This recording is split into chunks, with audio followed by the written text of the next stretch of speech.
며느리의 진짜 정체는 사기꾼이었습니다. 여러분, 제가 지금부터 하는 이야기를 끝까지 들으시면 절대 믿을 수 없으실 겁니다. 제 며느리가, 아니, 제가 며느리라고 믿고 있던 그 여자가 사실은 전문 사기꾼이었다는 걸 알게 됐거든요. 그것도 단순한 사기꾼이 아니라 중년 남성들을 전문적으로 노리는 연쇄 결혼 사기꾼이었어요. 지금도 소름이 돋습니다. 만약 제가 그 진실을 알아내지 못했다면 우리 가족 전체가 파멸했을 거예요. 안녕하세요. 저는 강은숙, 65세입니다. 남편과 함께 작은 카페를 운영하고 있고 두 아들을 키웠어요. 2년 전 일입니다. 둘째 아들 준수가 여자친구를 데려온다고 했을 때 저는 정말 기뻤어요. 32살인데 아직 결혼 안 하고 있어서 걱정이 많았거든요. 그런데 이수진이라는 그 여자를 처음 봤을 때 너무 완벽했어요. 어머님, 안녕하세요. 준수가 어머님 이야기를 워낙 많이 해서 뵙고 싶었어요. 목소리도 상냥하고 외모도 단정하고 무엇보다 예의가 바르더라고요. 저는 간호사로 일하고 있어요. 수술실에서요. 간호사라니 안정적인 직업에 봉사정신까지. 완벽한 며느리 후보였어요. 그날 저녁 수진이는 제게 이렇게 말했어요. 어머님, 정말 젊어 보이세요. 그리고 이 집 정말 따뜻해요. 제가 어릴 때부터 꿈꿔왔던 가정이에요. 그때 제 마음이 완전히 녹아버렸어요. 우리 수진이 정말 착하네. 하지만 지금 생각해보면 그 모든 게 계산된 연기였던 거죠. 급작스러운 결혼 제안과 의심의 시작. 사귄 지 6개월 만에 수진이가 결혼 이야기를 꺼냈어요. 어머님, 저희 결혼해도 될까요? 사실 제가 나이가 있어서 너무 늦으면 아이 갖기 어려울 것 같아요. 준수도 좋아했고 저희 부부도 찬성했어요. 그런데 이상한 게 수진이가 결혼을 너무 서두르더라고요. 어머님, 3개월 후에 결혼하면 어떨까요? 저희 집이 좀 복잡한 상황이라 빨리 정리하고 싶어요. 그때는 이해했어요. 집안 사정이 복잡하나 보다 그랬거든요. 결혼식 준비를 하면서도 수진이는 이상했어요. 친정 쪽 하객은 10명 정도만 올 거예요. 가족들이 다 멀리 살아서요. 웨딩 사진은 간단하게만 해요. 돈 아끼려고요. 신혼여행도 굳이 멀리 갈 필요 없어요. 너무 검소하고 착한 며느리라고 생각했죠. 지금 생각하면 모든 게 의심스러웠는데 결혼 후 한 달쯤 됐을 때 수진이가 갑자기 아파서 병원에 간다고 했어요. 어머님, 제가 수술실에서 일하다가 다쳐서 며칠 쉬어야 할 것 같아요. 그래서 제가 간병을 도와주겠다고 했는데 아니에요, 어머님. 괜찮아요. 그냥 집에서 쉴게요. 그 후로 2주 동안 수진이는 집에서만 있었어요. 그런데 이상했던 건 병원에서 연락이 한 번도 오지 않더라고요. 일반적으로 직장에서 다쳤으면 동료들이 무난 인사라도 올 텐데 수진아, 병원 동료들은 안 와? 아, 다들 바빠서요. 그리고 제가 조용히 지내고 싶다고 했어요. 그때부터 뭔가 이상하다는 생각이 들기 시작했어요. 어느 날 우연히 수진이 가방에서 떨어진 직장 출입증을 봤는데 이름이 달랐어요. 김미영이라고 적혀 있는 거예요. 수진아, 이게 뭐야? 아, 그거요? 제가 파트타임으로 다른 병원에서도 일해서 가명을 쓰거든요. 말이 안 되는 변명이었죠. 의료진이 가명을 쓴다고요? 그날 밤 저는 수진이가 말한 병원에 전화를 해봤어요. 혹시 이수진 간호사 있나요? 죄송한데요. 그런 분 없는데요. 김미영은요? 김미영 씨는 그분은 청소업체 직원인데요. 그 순간 머리가 하얘졌어요.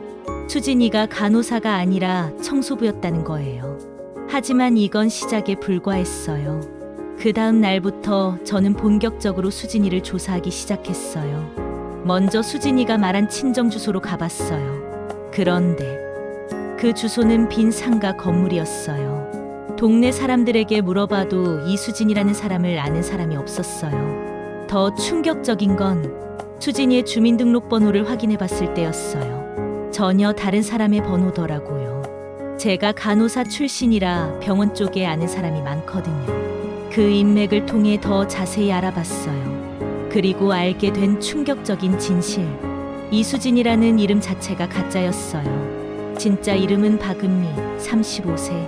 그리고 전과 3범의 결혼 사기 전문가였던 거예요. 더 조사해보니 수진이, 아니, 박은미는 지난 10년간 7번의 결혼을 했더라고요. 모두 30대 후반에서 40대 초반의 미혼 남성들. 그리고 모두 경제적으로 안정적인 집안의 아들들이었어요. 결혼 후 6개월에서 1년 사이에 돈을 빼돌린 후 사라지는 게 그녀의 수법이었어요. 더 무서운 건 이전 남편들 중 2명이 자살했다는 사실이었어요. 재산을 모두 잃고 정신적 충격을 견디지 못해서. 제가 알아낸 은미의 진짜 모습은 이랬어요. 진짜 이름 박은미 35세. 진짜 직업 무직 이전에 유흥업소 종사. 학력 고졸 간호학과는 거짓말. 가족 모두 연락 두절 가족들도 그녀를 포기함. 전과 사기, 절도, 위조 등 다수. 그리고 가장 충격적인 건 지금도 다른 이름으로 다른 남자와 동시에 만나고 있다는 사실이었어요. 더 무서운 건 그 다음에 알게 된 사실이었어요. 은미는 이미 우리 집 재산 조사를 끝내놓고 있었어요. 카페 부동산 등기부 등본, 남편의 보험 가입 현황, 심지어 준수의 적금 통장까지. 그리고 더 충격적인 건 준수 명의로 이미 3천만 원 대출을 받아놨더라고요. 준수야, 너 언제 대출 받았어? 엄마, 무슨 대출? 나 대출 받은 적 없는데? 그제서야 깨달았어요. 은미가 위조 서류로 대출을 받았다는 걸. 더 찾아보니 은미는 우리 집 전세 보증금 5천만 원도 노리고 있었어요. 이미 집 계약서를 위조해서 준비해놨더라고요. 그리고 남편의 생명보험 수급자를 자신으로 바꿔놨다는 것도 알게 됐어요. 이 여자는 우리 가족을 완전히 파멸시킬 계획을 세우고 있었던 거예요. 결정타는 은미의 핸드폰을 보게 됐을 때였어요. 카톡에서 사기단이라는 그룹 채팅방을 발견했거든요. 은미야, 이번 타겟 어때? 괜찮아. 카페까지 있어서 목표액 1억은 될 것 같아. 언제 털고 튈 거야? 다음 달까지. 임신했다고 거짓말하고 위자료까지 받아낼 생각이야. 그리고 더 충격적인 대화. 시어머니가 좀 의심하는 것 같은데, 그럼 원래 계획대로 해. 시아버지 약물로. 그 뒤 내용은 차마 말씀드릴 수 없어요. 정말 끔찍했거든요. 이 여자들은 단순한 사기꾼이 아니라 살인까지도 계획하는 범죄 조직이었던 거예요. 그때부터 저는 완벽한 계획을 세웠어요. 일단 은미에게는 아무것도 모르는 척했어요. 수진아, 요즘 힘들지? 우리가 도와줄 일 없어?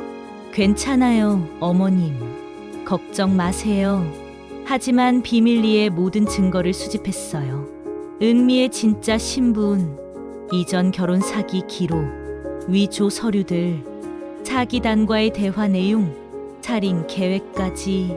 그리고 가장 중요한 건 은미가 준수를 정말 사랑한다고 믿게 만드는 것이었어요. 그래야 나중에 충격이 더 클 테니까요. 저는 은미에게 거짓 정보를 흘리기 시작했어요. 수진아, 사실 우리 남편이 주식 투자로 돈을 좀 많이 벌었어. 아직 아무한테도 말 안 했는데 내가 가족이니까 얘기하는 거야. 은미의 눈이 번뜩였어요. 정말요? 얼마나요? 2억 정도? 근데 세금 문제가 있어서 좀 복잡해. 나중에 정리되면 너희한테도 좋은 일 있을 거야. 그때부터 은미의 태도가 180도 바뀌었어요. 갑자기 더 친절해지고 집에 더 자주 오고. 하지만 저는 알고 있었어요. 은미가 2억을 노리고 계획을 수정하고 있다는 걸. 실제로 며칠 후 은미의 카톡을 보니 계획 변경, 목표액 2억으로 상향, 시간도 좀 더 끌자. 큰 건 놓칠 수 없어. 완전히 속아 넘어가고 있었어요. 드디어 제가 계획한 날이 왔어요. 가족 모임이라고 해서 준수와 은미, 그리고 큰아들 가족까지 모두 불렀어요. 하지만 깜짝 손님이 있었죠. 경찰관 2명과 은미의 이전 피해자들이었어요. 은미가 들어오는 순간 얼굴이 하얘졌어요. 이분들은 누구세요? 소개할게, 수진아. 아니, 박은미 씨. 이분들은 내가 사기친 이전 남편들이야. 그 순간 은미가 도망치려 했지만 이미 늦었어요. 경찰이 바로 체포했거든요. 박은미 씨 사기와 위조 등의 혐의로 체포합니다.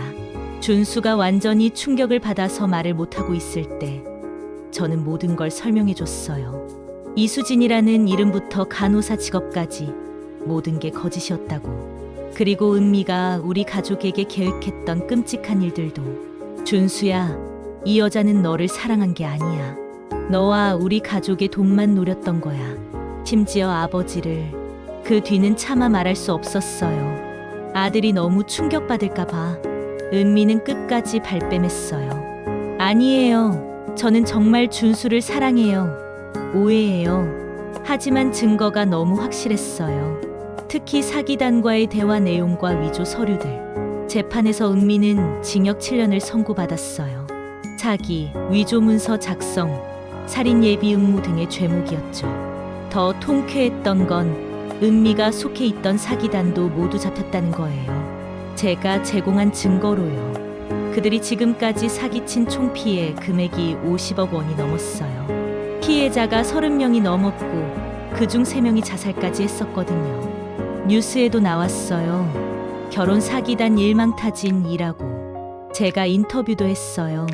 다른 가족들도 조심하셨으면 좋겠어요. 이런 사람들은 정말 교묘해요. 가장 걱정됐던 건 준수였어요. 2년 동안 진짜 사랑한다고 믿었던 사람이 사기꾼이었다는 충격이 얼마나 컸겠어요. 한동안 준수는 사람을 믿지 못했어요. 새로운 사람을 만나려고도 하지 않고. 엄마, 나는 사람 보는 눈이 없는 것 같아. 어떻게 2년 동안 속았을까? 그럴 때마다 저는 말해줬어요. 준수야, 내가 순수해서 그런 거야. 그게 나쁜 건 아니야. 다만 이제는 좀 더 신중하게 사람을 만나자. 1년 정도 지나서야 준수가 조금씩 회복되기 시작했어요. 그리고 지금은 정말 좋은 사람을 만나서 행복하게 지내고 있어요. 이번엔 제대로 조사해 봤거든요. 직장도, 가족도, 주변 평판도. 모든 게 확실한 사람이에요. 재판 과정에서 은미의 다른 피해자들과 만날 기회가 있었어요. 다들 비슷한 수법으로 당했더라고요. 저도 아내가 간호사라고 했었어요. 저희는 초등학교 교사라고 했었고요. 저는 공무원이라고. 모두 안정적이고 존경받는 직업으로 속였던 거죠. 더 무서운 건 은미가 각 남편마다 다른 성격으로 연기했다는 거예요. 어떤 남편에게는 순종적인 여성으로, 어떤 남편에게는 독립적인 커리어우먼으로. 정말 전문가 수준이었어요. 남들이 물어요. 어떻게 이런 걸 알아내셨어요? 다른 피해자들이 물어봤을 때 저는 말했어요. 의심이 들면 직접 확인해 보세요. 그리고 무엇보다 너무 완벽한 사람은 의심해봐야 해요. 이 사건이 언론에 보도되면서 사회적으로도 큰 파장이 있었어요. 비슷한 피해 사례들이 계속 제보됐거든요. 저도 당했어요. 우리 형도 이런 일을. 결혼 정보업체들도 신원 확인을 더 철저히 하기 시작했고, 경찰에서도 결혼 사기 예방 교육을 시작했어요. 저는 그때부터 경찰서나 구청에서 하는 예방 교육의 강사로 나가기도 했어요. 여러분, 이런 사람들의 특징이 있어요. 너무 빨리 결혼하려고 한다. 과거에 대해 구체적으로 말하지 않는다. 가족이나 친구를 잘 소개하지 않는다. 직장이나 학력을 확인하기 어렵다. 너무 완벽해 보인다. 의심이 들면 반드시 확인해 보세요. 사랑에 눈이 멀어서는 안 됩니다. 지금은 2년이 지났어요. 준수는 새로운 여자친구와 행복하게 지내고 있고, 저희 가족도 평범한 일상을 되찾았어요. 카페 장사도 잘 되고 있고, 무엇보다 가족들이 더 끈끈해졌어요. 가끔 준수가 말해요. 엄마, 그때 엄마가 알아내지 못했다면 어떻게 됐을까? 생각만 해도 끔찍해요. 은미의 계획대로 됐다면 아마 남편은 죽고 저희는 모든 재산을 잃고 준수는 빚더미에 앉았을 거예요. 그리고 은미는 아무 일 없었다는 듯 다른 가족에게로 갔겠죠. 사람들은 제게 복수를 했다고 말하는데 저는 그렇게 생각하지 않아요. 저는 그냥 가족을 지켰을 뿐이에요. 그리고 다른 가족들이 저희 같은 일을 당하지 않도록 막았을 뿐이고요. 은미 같은 사람들은 계속 다른 사람들을 속일 거예요. 누군가 막지 않으면요. 제가 한 일이 복수라면 그래도 괜찮아요. 그 복수로 더 많은 사람들을 구할 수 있었으니까요. 여러분께 당부드리고 싶은 말씀이 있어요. 첫째, 너무 빨리 결혼하려는 사람은 의심해 보세요. 둘째, 상대방의 신분을 반드시 직접 확인해 보세요. 셋째, 가족이나 친구들의 조언을 무시하지 마세요. 넷째, 너무 완벽한 사람은 오히려 의심스러워 하세요. 다섯째, 이상하다 싶으면 전문가의 도움을 받으세요. 사랑은 중요해요. 하지만 그 사랑이 진짜인지 확인하는 것도 중요해요. 제가 만약 그때 의심하면 안 돼, 사랑하는데 라고 생각했다면 지금 저희 가족은 없었을 거예요. 궁금하실 텐데 은미는 지금 교도소에 있어요. 가끔 편지를 보내요. 잘못했다고 용서해달라고. 하지만 저는 답장하지 않아요. 그 여자의 편지도 진짜인지 가짜인지 모르겠거든요. 교도소 관계자가 말하기로는 은미가 교도소에서도 다른 수감자들을 속이려고 한다고 해요. 정말 고질병이죠. 7년 후에 출소하면 또 다른 가족을 노릴지도 모르겠어요. 그래서 저는 계속 관심을 갖고 있어요. 긴 이야기 들어주셔서 감사합니다. 제가 이 이야기를 들려드린 이유는 여러분도 조심하셨으면 해서예요. 은미 같은 사람들이 아직도 많거든요. 지금도 어딘가에서 다른 가족들을 노리고 있을 거예요. 하지만 우리가 조심하고 서로 정보를 공유한다면 그런 일을 막을 수 있어요. 제가 은미를 막은 것처럼요.